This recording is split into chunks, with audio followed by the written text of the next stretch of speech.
All right, guys, welcome back to another news review by your one and only Mr. Yeti. This is the last week of April in 2020. Let's begin. All right, see what we got. First up today, it's going to be Trump's anti-scientific musings have been dangerous. CNN Jake's Tapper says. All right, so the first thing that we're going to get today is throwing in the word dangerous. You know, anti-scientific, musings, all these big words, all these words that will make you just want to hide in your bed and not go out. There's other related articles, so something, must have been said, specifically a quote. So Fox News, coronavirus deaths will be dramatically decreased by end of May. Dr. Deborah Birx. Here's NBC News. U.S. needs a breakthrough on antigen tests to aid in reopening. Yes. A breakthrough of anything would be great at this point, I suppose. What a well-said statement. The New York Times, Trump suggested injecting disinfectant to cure coronavirus. We're not surprised. What do you mean you're not surprised? I mean, this should surprise you. This absolutely should surprise you. If a grown adult that has a leadership role is saying to digest disinfectant to cure, I think we have a problem here. We're going to have to get back to that one and see, how quite differently the headlines are from the actual article. To end Sunday's State of the Union on CNN anchor Jake Tapper took a few moments to reflect on President Donald Trump's recent comments on treatment for coronavirus. Below is the full transcript. The president on Thursday did something so incredibly bizarre, some folks are having trouble wrapping their heads around it. After hearing from a Department of Homeland Security official about ways the biology of the novel coronavirus was being studied and the virus's susceptibility to sunlight and ultraviolet rays in the air and to disinfectants on non-porous solid surfaces, such as doorknobs, the president mused aloud about injecting ultraviolet rays and disinfectant into the human body. God, fucking pop-ups, man. They're just like, I'm trying to read an article, and it's like, let me disrupt you! All right, see what the quote said here. And then I said, supposing you brought the light inside your body, you can, which you can do. You can do either through the skin or in some other way. Then I see the disinfectant where it knocks it out in 1 minute. And is there a way we can do something like that by injection inside or almost a cleaning? Because you see it gets on the lungs. I mean, if I had to guess, he was probably trying to make a comparison to like, hey, if we can kill it like this, is there some kind of means that we can, kill it inside the body? I don't necessarily think that he was talking about Lysol directly in this particular context. But I mean, I'm just trying to play devil's advocate here. I mean, it's kind of a whack statement to say, considering that people are, listening to him. And there was an old couple who, took like fish medicine or something, and they ended up, the husband died. And then the wife was put in the hospital. They were trying to prevent, COVID-19. I don't think they had it, and they were simply just trying to prevent it. And it had like one of the active ingredients that Trump was touting about. So this kind of stuff, you don't want it to encourage other people, or maybe you do. I don't know. It depends on just how stupid some people are. But that's not a political thing. There's fucking idiots on every bit of the spectrum in the politics. So there we go. We're running out of words to describe this era. No, we're not. Absolutely not. That is such a poor representation of literature that I just want to just backhand these comments. But do we really expect, Trump to act or behave any differently? No, but it should still always be taken as a shock each and every time. Let's face it at that. It's 10-cent items. This wasn't the only thing Trump has said like this. So just, why do you have to write a whole freaking article about it? Talk about the clickbait. I mean, that's what's trending number one right now. He said something stupid, so everyone's going to go and blow their horns about it. The Washington Post says, White House officials weigh replacement of HHS Secretary Alex Azar. They're deciding if they're going to fire him. And the sucky thing about this is being the individual who, your job is on the line and the whole world knows about it. Awesome. So they're basically looking to can the dude because they're still bickering about how, the White House didn't respond fast enough to ultimately curb the expansive growth of the coronavirus. I mean, I don't think there's anybody right or wrong here, but the point is the entire government failed to really take any action early enough. And I mean, by the time, it was too late, like it was still a few weeks before they decided to start scanning people in airports. And so we shut down the economy, a slow progressing pandemic at this point. It's too late to stop, but it's still going to affect the 70% of the population as originally anticipated. It's just going to happen way slower. And it's because we hesitated. It's because we decided to sit on it and think that we didn't need to take enough action. We didn't do enough steps. It's stop the economy 50% versus whatever it is today. I don't know, 80%. Based on the surface level here, this Azar guy is just going to get canned. He's going to take the blame because they're still arguing over public pressure of, none of action was taken. But what are you going to do about it? Oh, here we go. Pelosi criticizes Trump on WHO funding halt. Coronavirus live updates. Ooh, live updates. You gotta stay on it. Just click F5 like 10,000 times. Update. Why do you want to sit here and watch this shit? House Speaker Nancy Pelosi criticizing Trump's effort to withhold funding from the World Health Organization. Next thing that follows up, it's stupid. It's more than stupid. It's dangerous. I could just see her giving this quote. I don't know. It's funny. Don't play politics with these organizations if they're actually doing something good. And I'm speaking from a really objective standpoint here. If they're doing something good, don't hinder their progress. Pelosi spends, I don't know, half a day of her life making quotes about why she thinks Trump owes America an apology. What is that going to do? That's great. Let's hold this man accountable. But at the same time, what is Trump? You better say you're sorry.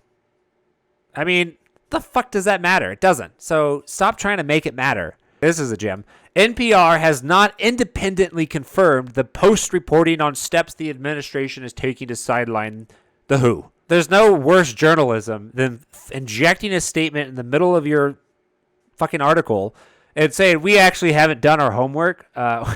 We're just more U.S. news. Louisiana Pastor breaks house arrest to hold Sunday service amid coronavirus stay-at-home orders. Here's a quote from the guy. Tomorrow at 12 o'clock, my voice will be silenced for several months, he said, referring to his normal Sunday service. You will not hear from me again, I promise you. I will continue to do what I do. This is not about me. This is about our religious liberties. It is so hard to take anybody serious when they say, this isn't about me. This is about, our freedom or our liberties or our whatever. No. This isn't about me. It is about you, dude. You are the leader of a community that listens to you and as far as what to do next.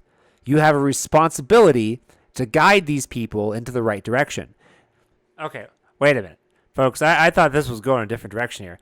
But he had turned himself in after a warrant was issued for his arrest a day earlier. The Central Police Department said he was charged with aggravated assault with a deadly weapon and improper backing of a vehicle related to an incident a weekend prior. What? Louisiana authorities arrested a pastor on an assault charge on Tuesday after he admitted that he drove his church bus towards a man who had been protesting his decision to hold mass gatherings in defiance of public health orders during the coronavirus pandemic. I mean, there's so much going on here. Why is there somebody defending the stay-at-home order by leaving home and stopping other people? That is a whole nother argument that doesn't make sense. But, I mean, clearly this guy tried running somebody over and got arrested for it. And then he says this isn't about him. So, it just sounds like he wants his own TV show. I mean, this is what people do who want their own TV show. My rights to have a church and to preach the gospel of Jesus Christ are endowed to me by my Creator, not my district attorney, not my chief of police, and not my governor. I mean, but you just try to run somebody over. So you're going to commit murder to uphold your right to worship. All right, there's a lot going on here. Let's keep moving on. There we go. In Wisconsin, protesters attack stay-at-home orders as unnecessary. What do you mean protesters attack? Come on, Washington Post. Don't use those words. If somebody didn't punch somebody, then you've done the wrong thing here. I can't even see it because they require me to subscribe. I will not subscribe to your ridiculous news articles. Just because you throw in the word attack and protesters and stay-at-home orders doesn't mean I'm going to go buy your article. All right, some world news. Where is North Korea's Kim Jong-un? Folks, this has been quite the discussion in recent days.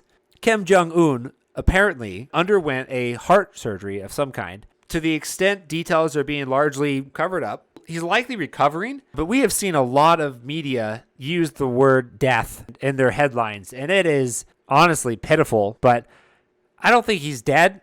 And even if he is dead, it's almost as bad as hoax news calling a celebrity dead before he's dead.